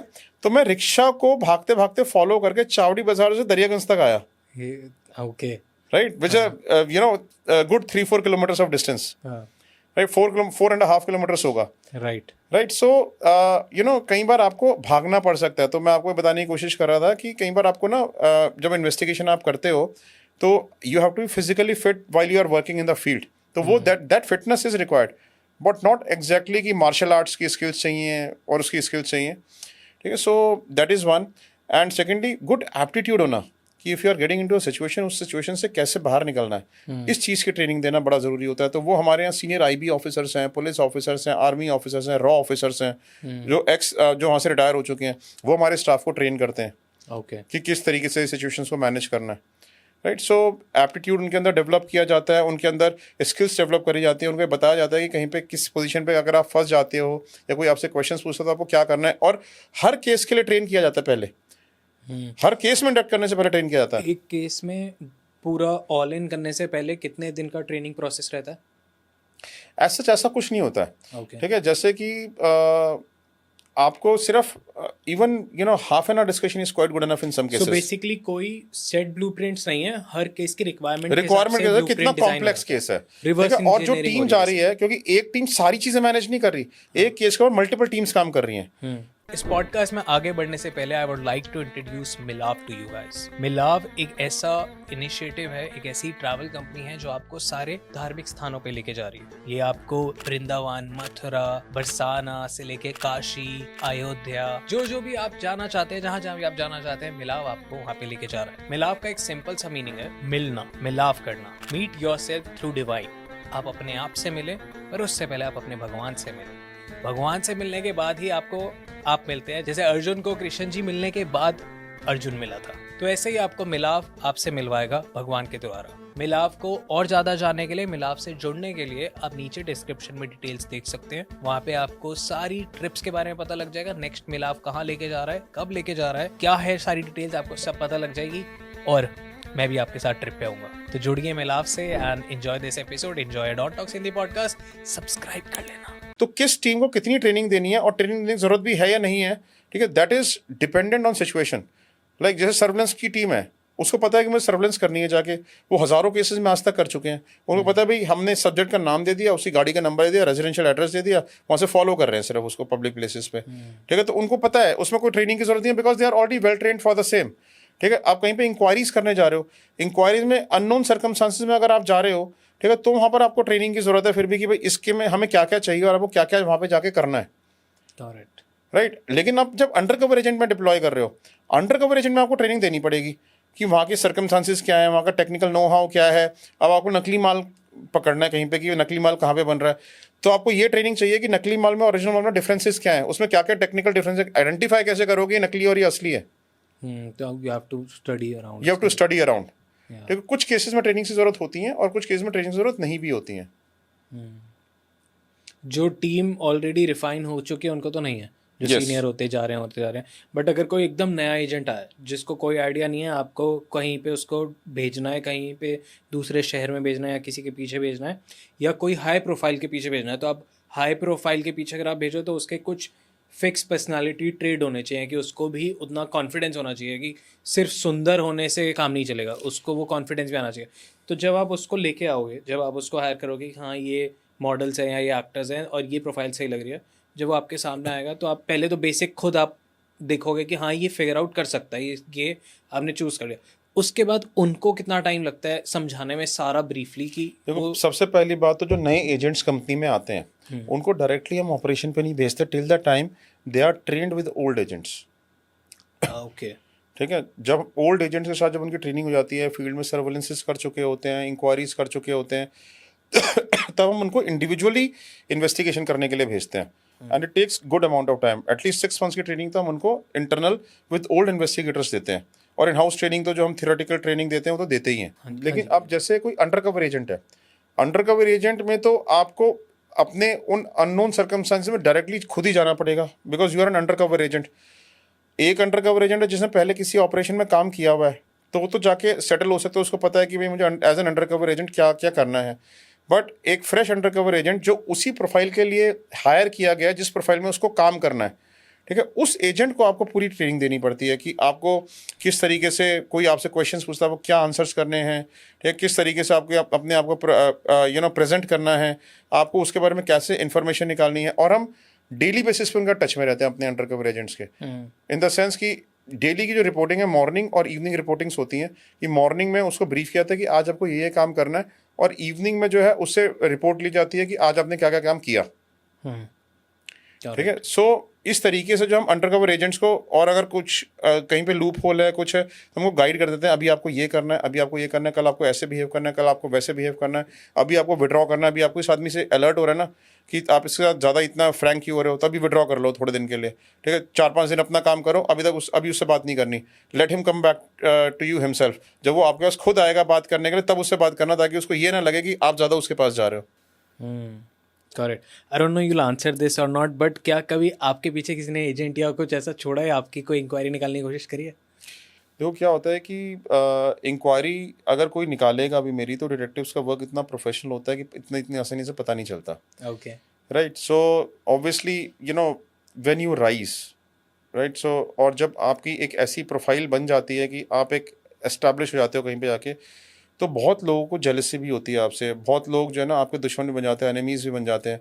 तो हो सकता है कि ऐसा कुछ एनिमीज ने या किसी ने हमारे ऊपर कोई इन्वेस्टिगेशंस करी हो, right? So but then you know it hasn't come to my light. वैसे एनिमीज हमारे ऊपर कुछ जानने के उससे पहले थोड़ा डरते तो हैं। राइट, ये तो है ना कि रिवर्स ना हो जाए, हाँ टेबल्स टर्न हुई तो फिर क्या होगा। ओके, एंड कभी किसी ने आपको डिच करा है कि कोई एजेंट ने डिच कर दिया हो या कोई टीम ने मेंबर ने डिच कर दिया हो जो कि केस के लिए मुश्किल पड़ गया या उल्टा पड़ गया, या आपके लिए पर्सनल कंपनी या बिजनेस के लिए उल्टा पड़ गया? सो इसका you know the thing is कि हम लोग ना नॉन डिस्क्लोजर एग्रीमेंट्स हर किसी के साथ साइन कराते हैं। बड़े हैवी एग्रीमेंट्स में रखते हैं लोगों को। दे नो कि if in case they do anything against the operation और anything against the company, legally bound होते हैं। हाँ वो लीगली बाउंड होते हैं, that they can not disclose it to anyone. Okay, वो यू थिंक कि ये सारा आपका 28 years of experience helps you in your personal life? Certainly. और कैसे कर रहा है? मैं बताता हूँ क्या होता है कि हमारे प्रोफेशन में रह के ना आप ना लूप होल्स पता चल जाते हैं आपको सारी दुनिया के, ठीक है? आपको पता चल जाता है, आपको ना नॉलेज मिल जाती है हर बिजनेस की, हर प्रोफेशन की। मैं कितने सारे बिजनेस लीडर्स से बात करता हूँ जिनको ना कोई जिनकी अपॉइंटमेंट भी ना मिले कभी, ठीक है? मैं इतने बड़े बिजनेस टाइकून से पर्सनल बातें करता हूँ, ठीक है? उनके पर्सनल बिजनेसेस के मॉडल्स को समझता हूँ। मैं लॉ फर्म्स के कैबिनेट मिनिस्टर्स के साथ बातें करता हूँ, लॉ फर्म्स के लीडर्स के साथ बातें करता हूँ, सीनियर पुलिस ऑफिसर्स के साथ बातें करता हूँ, ठीक है? आपको ना बड़े बड़े कॉर्पोरेट हॉन्चोस के साथ बातें करता हूँ, तो आपको ना एक पर्सपेक्टिव मिलता रहता है लोगों का जब आप इतने बड़े बड़े लोगों से बातें करते हो। और आपको ये पता चलता रहता है कि how they are suffering also in their lifes. बड़ी बड़ी बॉलीवुड पर्सनैलिटी सफ़र कर रही हैं, ठीक है? प्रोड्यूसर सफ़र कर रहे हैं, हम जिनको बड़ा अच्छा खुश देखते हैं ना आम स्क्रीन के ऊपर, बट वॉट पीछे क्या चल रहा है वो हमें पता चलता है, ठीक है? तो मैं जब इनकी लाइफ देखता हूँ, इनको एनालाइज करता हूँ, बहुत सी इनसे सीखने को मिलती हैं। मैं कई सारे लोगों से ना कई मैनेजमेंट स्किल्स भी सीखता हूँ, किस सिचुएशन को कैसे हैंडल करना चाहिए, किस सिचुएशन कैसे नहीं हैंडल करना चाहिए, क्योंकि I am also learner in this world, I do not know everything, right? So और जिस चीज़ में उनको मेरी एक्सपर्टीज जरूरत है, उनको मैं वहाँ पे उनको सिखाता हूँ कि उनको कैसे करना चाहिए काम, right? So it helps me a lot because you tend to learn so many things in this world, right? So and अगर आज मेरे पास कोई भी अपनी प्रॉब्लम को लेके आता है ना, बड़े से बड़ा, जैसे आज मैं सुबह ही आज एक बहुत बड़ी लॉ फर्म से बात कर रहा था।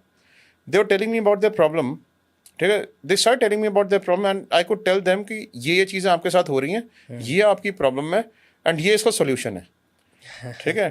तो जैसे डॉक्टर नब्स पकड़ लेता है ना, आपकी नब्स पकड़ के बता सकता है कि क्या प्रॉब्लम है आपको, ठीक है? या आपके सिम्टम्स से आपको बता सकता है कि ये आपको डायग्नोज बीमारी ये है आपकी, ठीक है? सिमिलरली मैं जो ना आदमी से बात करके पता कर लेता हूँ कि इसके साथ प्रॉब्लम क्या है, क्योंकि इतना वाइड एक्सपीरियंस हो चुका है इन लोगों के साथ मिलके। राइट, बट ये फैमिली और पर्सनल रिलेशन हेल्प करता है, मतलब उनको केटर करने में हेल्प करता है? आई टेल यू कि फैमिली और पर्सनल रिलेशन में it is too much helping. You know why?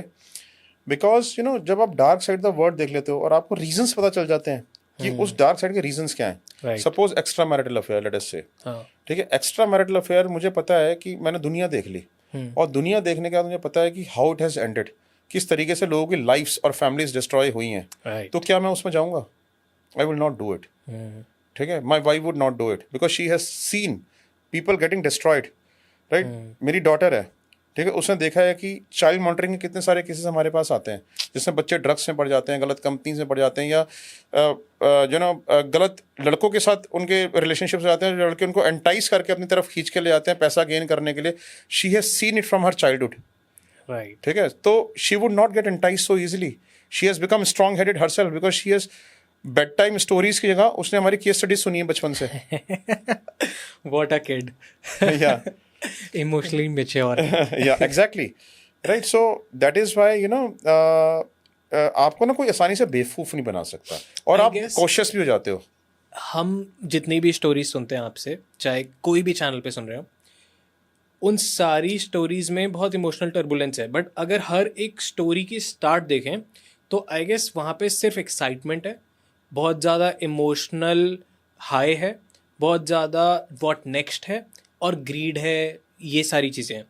But उन सब का जो गलत आउटपुट है ना, वो एंड आउटपुट इज़ हमेशा ही बहुत भयंकर नेगेटिव, Yes. जो रूह तक हिला दे इंसान की। एग्जैक्टली। और आपने वो सारा इतना देख लिया कि आपने वो जो एंड ऑफ द टेस्ट है ना वो समझ लिया कि क्या होगा, एग्जैक्टली इसलिए आपको हाँ वो समझ आ गया कि नहीं जाना। बट जितने लोग नॉर्मली ये मे बी आपके जितने पॉडकास्ट आप करते हैं जिस भी चैनल पे करते हैं वहाँ से लोग समझ के नहीं जाएंगे, बट जिन लोगों ने ये सुनी नहीं, ये पॉडकास्ट नहीं देखा, आपके बाकी पॉडकास्ट नहीं देखे, जिनके लिए नया है, मे बी वो आज भी इन चक्करों में पड़ रहे हो कि किसी ने रैंडमली उनको एक थोड़ा सा इमोशनली केटर कर लिया तो वो प्यार में पड़ जाएंगे और अपने एक्चुअल रिलेशंस को सफ़र कर देंगे, या फिर थोड़ा सा भी ग्रीड आया तो चोरी कर लेंगे, बट ये नहीं सोचेंगे कि पकड़े भी जा सकते हैं। सो मे बी वो चीज़ है कि आपने एंड देखा हुआ है हर चीज़। एग्जैक्टली देखो वो हमने एंड देखा हुआ है तो ऑब्वियसली वी आर कॉशियस, लेकिन और ऐसे बहुत सारे लोग हैं कि जो इस बारे में कॉशियस नहीं है।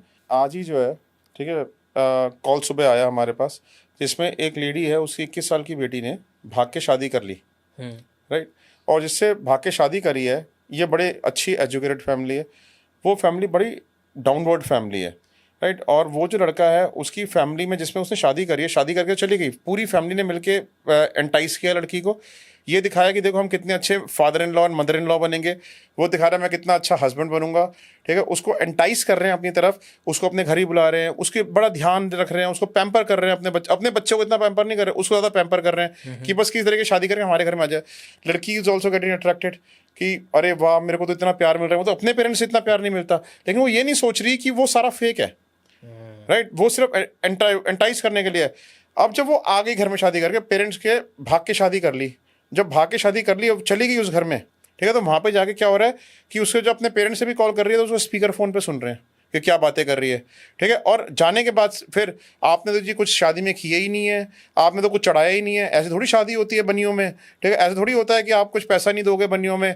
तो उन्होंने कहा जी इन्होंने तो भाग के शादी करी है, उन्होंने कौन सा हमारी विल से शादी करी है, कहते जो क्या मतलब आपकी डॉटर नहीं रही क्या वो, ठीक है, अब दोगे नहीं क्या कुछ, अब दहेज की डिमांड आनी शुरू हो गई, ठीक है, जब शादी हो गई लव मैरिज, ठीक है। सो बेसिकली क्या है कि पीपल गेट ये जो मैं पॉडकास्ट करता हूँ ना, ये मुझे ना पॉडकास्ट करने के बाद ना एक बड़ी फीलिंग आई जब लोग मुझे आते हैं, और हमारी कंपनी कितने सारे लोग आए हैं, कितने सारे लोग मुझे डीएम भेजते हैं और जो कहते हैं कि आपकी वजह से मेरी लाइफ बच गई, ठीक है, कितने सारे लोग हैं और मैं आपको बता नहीं सकता, मुझे कहीं पर भी पब्लिक गैदरिंग से मिल जाते हैं, कहीं भी चलते फिरते मिल जाते हैं, दे से कि सर आपकी वजह से I have got so cautious in my life कि मैं जो है ना गलत स्टेप नहीं उठाऊंगा कभी भी।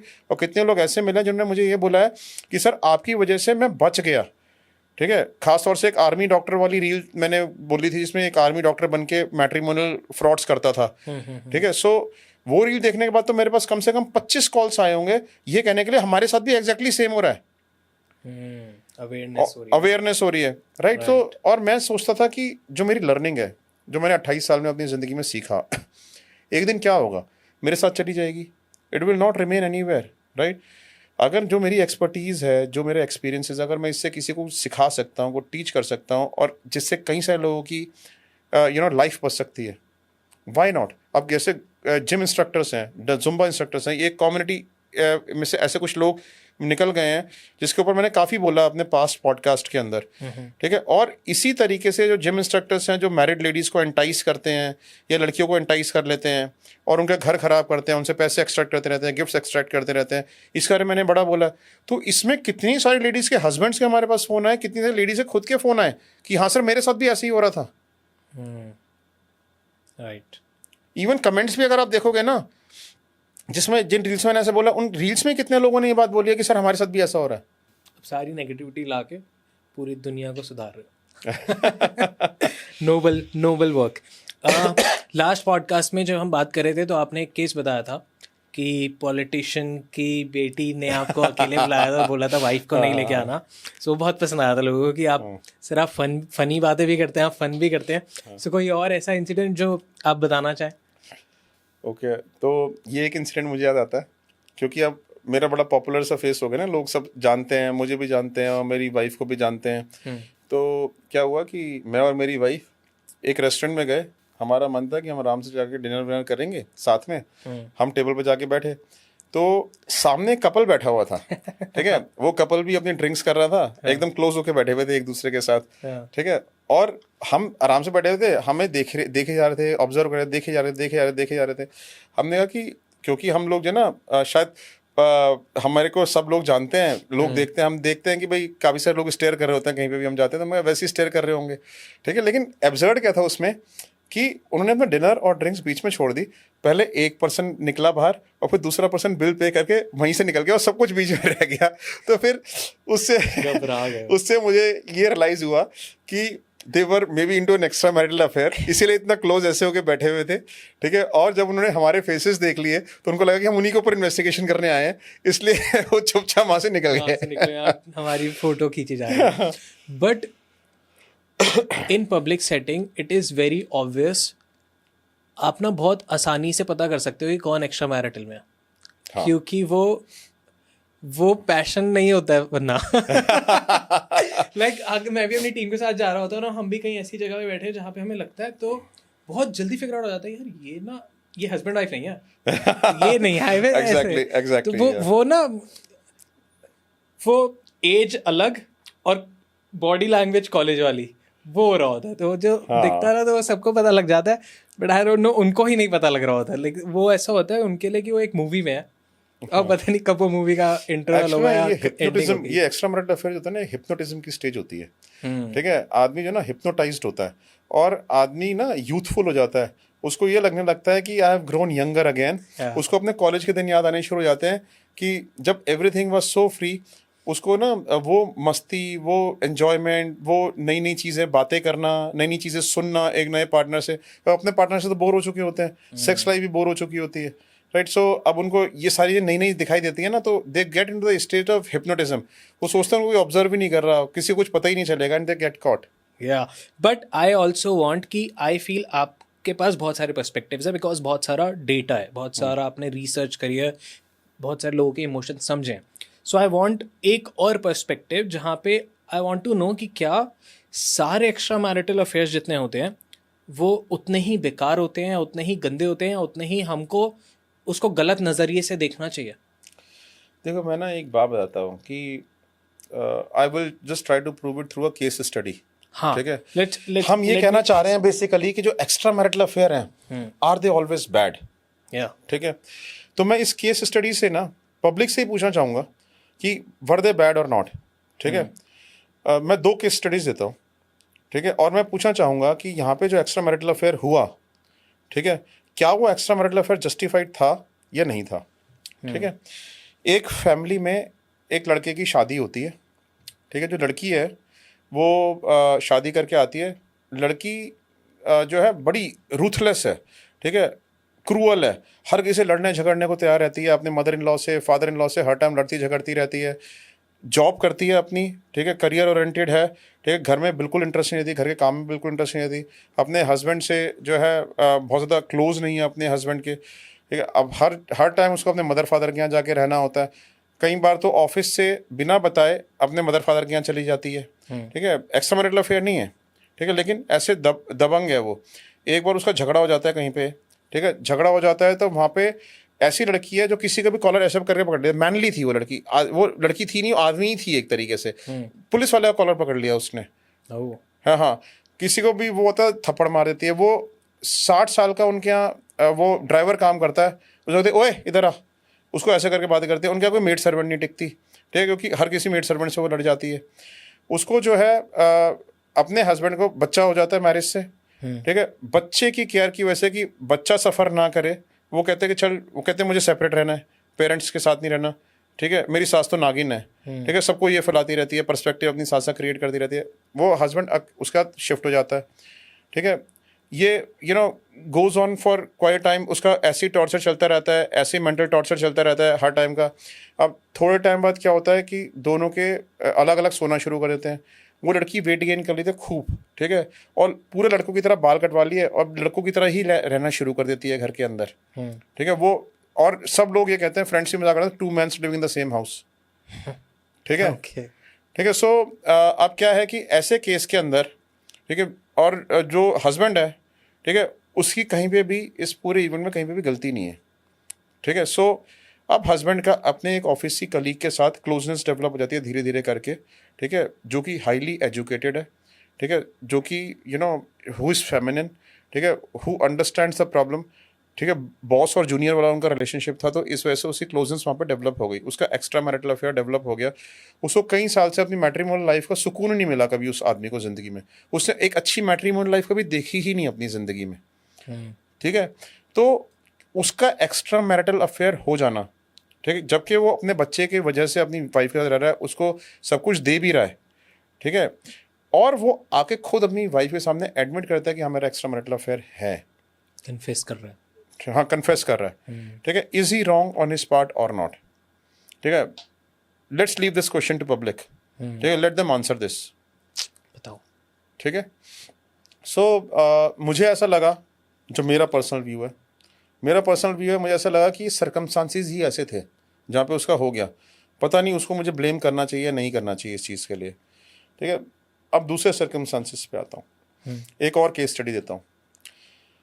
सिमिलर काइंड ऑफ वाइफ है, ठीक है, जिसका हस्बैंड एक डॉक्टर है, ठीक है, जो डॉक्टर है वो भी अपने हस्बैंड को इतना रूथलेसली ट्रीट करती है, इतना ये वाली वाइफ किया करती थी, ठीक है, अपने पेरेंट्स से घर आ जाती है, उसको छोड़ देती है, उसकी केयर नहीं करती, उसके फादर बीमार पड़ जाते हैं, बहुत बीमार, ठीक है, उसके फादर की जब बीमार पड़ते हैं वो उनकी केयर करने के लिए मना कर दिया कि मैं नहीं केयर करूँगी, और जब बीमार पड़े तो रही नहीं उनके घर में, कहती मैं तो, मुझे करना पड़ जाएगा इनका, मैं तो अपने घर जा रही हूँ, ओपनली कह के, और ओपनली कह के अपने घर चली गई कि जब तुम मेरे पेरेंट्स का नहीं करोगे तो मैं इनका क्यों करूँ, एज्यूमिंग कि वो कभी भी नहीं करेगा, उसको कैसे सही पता, बना दिया। हाँ, ठीक है। सो मैं क्यों करूँ, जब तुम मेरे पेरेंट्स का नहीं करोगे तो तुम क्या मेरे पेरेंट्स का करोगे कभी फ्यूचर में ऐसे, तो मैं तो नहीं करूँगी, ठीक है, क्या कि अपने घर चली गई। अब उन सर्कमस्टांसेस में उसको भी कभी मैट्रिमोनियल सुख नहीं मिला अपनी ज़िंदगी में, ठीक है। सो उन सर्कमस्टांसेस में एक उसने अपने फादर की केयर टेकिंग के लिए एक नर्स रखी, ठीक है, जो नर्स थी वो उसके फादर का भी ध्यान रखती थी, ये अकेला घर में रहता तो इसका प्लाइट भी देखती थी, ठीक है, उसका भी ध्यान रखना शुरू हो गया, खाना पीना, इन चीज़ों का, धीरे धीरे उसका इमोशनल एंटेंगलमेंट नर्स के साथ शुरू हो गया, ठीक है, और वो उसके साथ इन्वॉल्व हो गया नर्स के साथ, ठीक है। सो बेसिकली मैं ये जानना चाहता हूँ कि क्या इन सर्कमस्टांसेस में एक्स्ट्रा मैरिटल अफेयर हो सकता था आदमी का, नहीं हो सकता था? I also want audience perspectives yes, because it is very tricky to answer. But अगर कोई भी नॉर्मल इंसान ऐसी सिचुएशन में हो, नॉट 1-2 महीने बट बहुत सारा टाइम, यस, सालों, यस, तो बहुत हाई चांसेस है कि यही एक सही वे भी है कि आप इधर डिप्रेशन में आ जाओगे और सब खराब हो जाएगा, या फिर आपको like this very tricky, but I also want कि आप अपने पर्सपेक्टिव्स बताइए। हाँ, that's nice, perfect. I feel आज वाला पॉडकास्ट वॉज मोर आपको एक्सप्लोर करते हुए रादर देन बहुत सारे cases, but that was nice because we also want कि जो सबको सही राह पे ला रहा है उसकी क्या राह थी, वो उन्होंने कैसे शुरू किया। So thank you so much.